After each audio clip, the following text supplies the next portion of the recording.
I found chemical readings that were about 40% over the legal limit, in a building where people worked 8-hour shifts with the windows sealed. When I showed my boss, the VP of Operations, he told me I'd misread the data. Then he told me I'd regret bringing it up. I was 22, making $12 an hour, 6 weeks into an internship. By February, he was in handcuffs. The internship at ChemTech Industries was supposed to be a resume line. Chemical engineering degree from a state school in California. Not Berkeley, not Stanford, just a Cal State campus nobody outside the system has heard of. Good enough to get interviews, not good enough to be picky. ChemTech made industrial solvents and specialty coatings out of a facility in central New Jersey. The pay was $12 an hour, which in 2020 meant I was subsidizing my internship with savings from waitressing. They threw in a corporate apartment shared with 5 other interns. The place smelled like pool chemicals and someone's attempt at curry that had gone wrong months ago. I got assigned to quality assurance under Linda Chen. 20-some years at ChemTech. She had this way of looking at a chromatograph printout and just knowing. Not dramatically, not like a TV scientist, but the way a mechanic hears an engine and says, "That's your alternator." She was hard on everyone, but she actually explained why you were wrong, which put her ahead of most supervisors I'd had. Above Linda was Gerald Harrison, VP of Operations. Gerald was the kind of guy who'd memorized 3 business books and believed they explained the world. He'd come up through chemical sales, started as a territory rep for Dow in the 90s, talked his way into management, bounced around a few mid-size firms before landing at ChemTech. He'd doubled production capacity in his time there by cutting what he called redundant verification steps. The board loved the margins. The plant floor guys had a different opinion, but nobody on the board was asking them. I met Gerald during one of his floor walks. He stopped at my cubicle, asked what I was working on, and gave me this little motivational nugget about seeing problems as opportunities. Then he asked where I went to school. When I told him, he nodded the way people nod when they're already thinking about something else. Linda didn't say anything about Gerald directly, but I noticed she saved her work to a personal drive every Friday. When I asked why, she said, "Habit." 6 weeks in, I was reviewing production logs for Building 7, the main solvent line. Batch TC7741, a specialty adhesive used in medical device assembly. The internal QA test showed volatile organic compounds at 340 parts per million. The EPA limit was 250. The batch had shipped 3 days earlier. The number on the EPA submission said 240. I checked it 4 times. I pulled the original instrument data. The timestamps were right there. The internal reading was logged at 2:47 p.m. and the EPA form was submitted at 4:12 p.m. the same day with a different number. I brought it to Linda. She pulled it up on her own terminal, cross-referenced it, and didn't say anything for a long time. Her jaw was doing this thing where she was grinding her teeth without realizing it. Gerald is the only person with override access on regulatory submissions, she said. Then she closed everything. Priya, listen to me. You are 6 weeks into an internship. You have no standing, no protection, and no leverage. I've been here 22 years. I know what this company does to people who make noise. That wasn't drop it in a cowardly way. She was scared. I could see it in her hands. I didn't drop it. I went to Gerald. His office was top floor, corner suite. There was a framed photo on his credenza, him and 2 kids at what looked like a lake house, everyone sunburned and smiling. It's a weird thing to notice when you're about to accuse someone of federal crimes, but I noticed it. I laid out what I'd found. He listened. He had this expression like he was being patient with someone who didn't understand how things worked. Then his voice changed, got very quiet, very even. "You've been here 6 weeks. I've been in this industry since before you were born. You're seeing things that aren't there because you don't have the experience to read the data correctly." He paused. "I'm going to do you a favour and forget this conversation happened. But if you bring this to anyone else, anyone, I will make one phone call and that will be the end of your career in chemicals. Do you understand what I'm telling you?" I said I understood. I went to the bathroom on the 2nd floor and threw up. I called my mum that night, told her the internship was stressful, didn't tell her why. She said I could always come home, that there was no shame in it. I almost said yes. I didn't go home, but I also didn't have a plan. Gerald was right about the power imbalance. I had 1 data point and 6 weeks of experience. He had decades of industry relationships and the full weight of a company behind him. If I went to the EPA now, it would be an intern's word against a VP's, and I'd seen enough to know how that goes. What I did wasn't strategic, it was stubborn. I started looking at other batches. Not systematically, I didn't know enough yet to be systematic.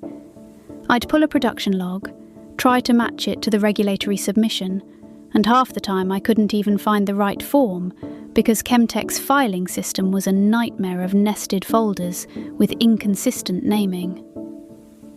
Linda noticed I was staying late. She didn't ask why at first.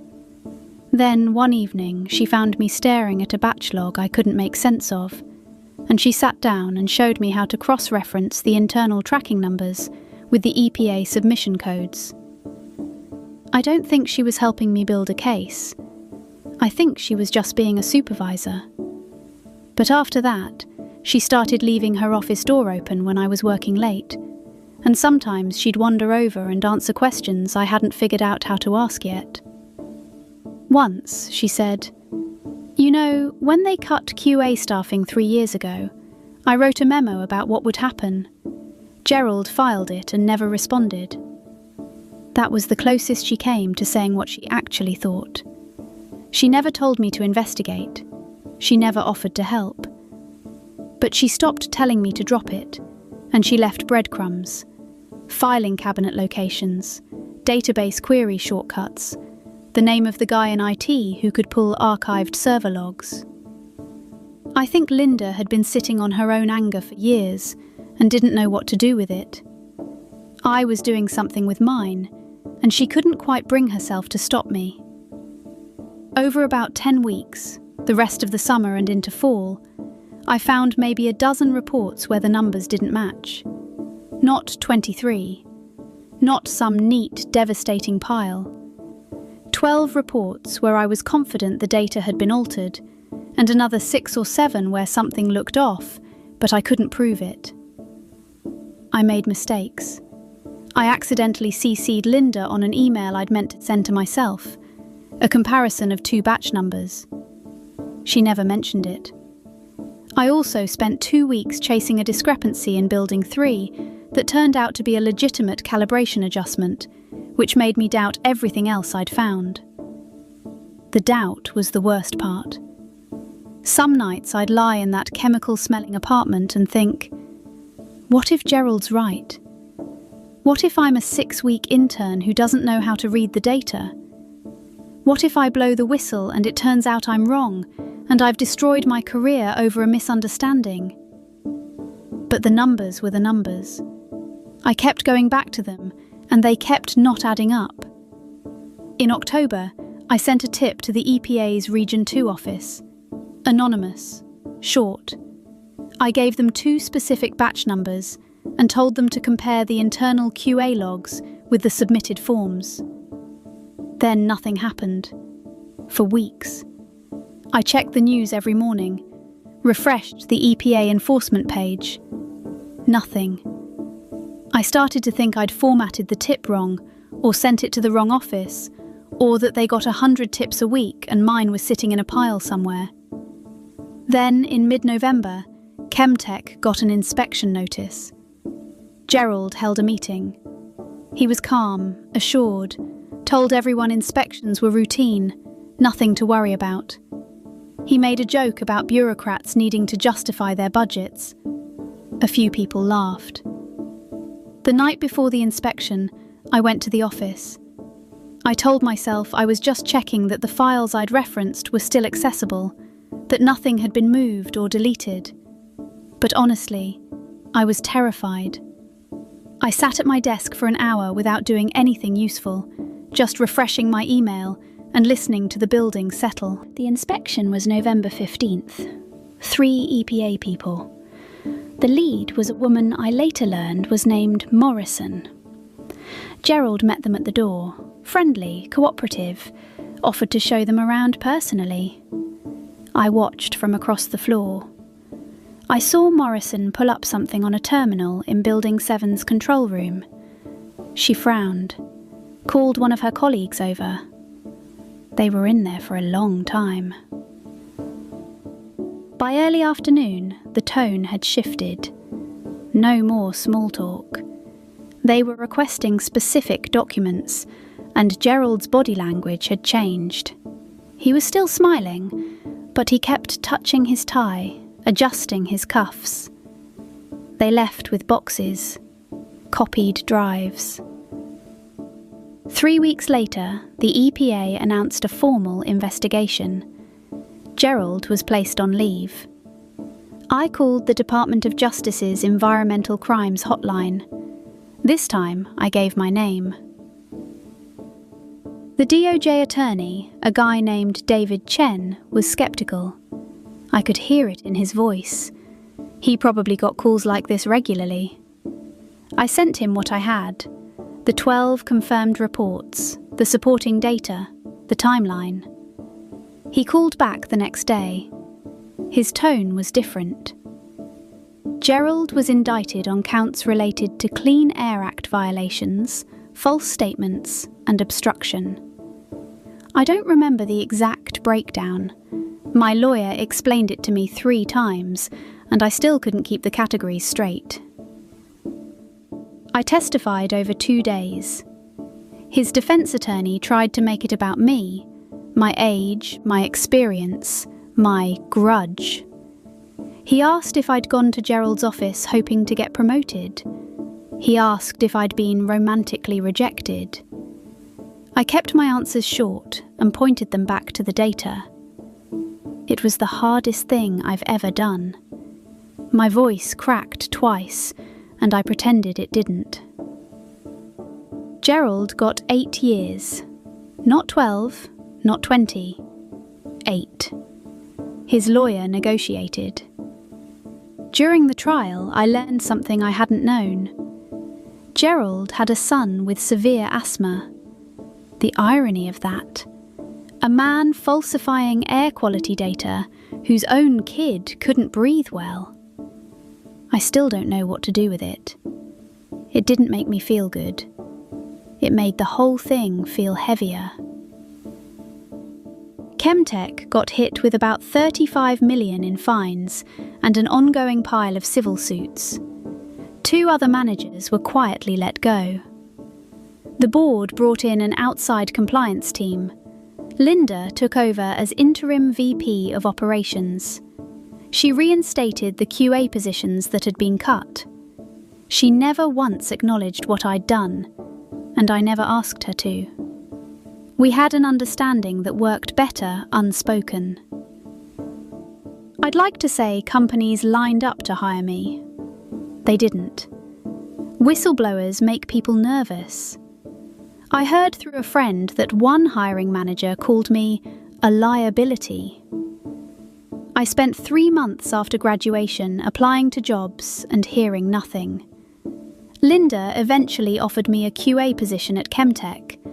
Not a prestigious title, not a huge salary. I took it because I needed a job and because, despite everything, I trusted her. A couple years later, I'm still there. It's fine. It's not a movie ending. I keep the confirmation email from my EPA tip in a folder on my desktop.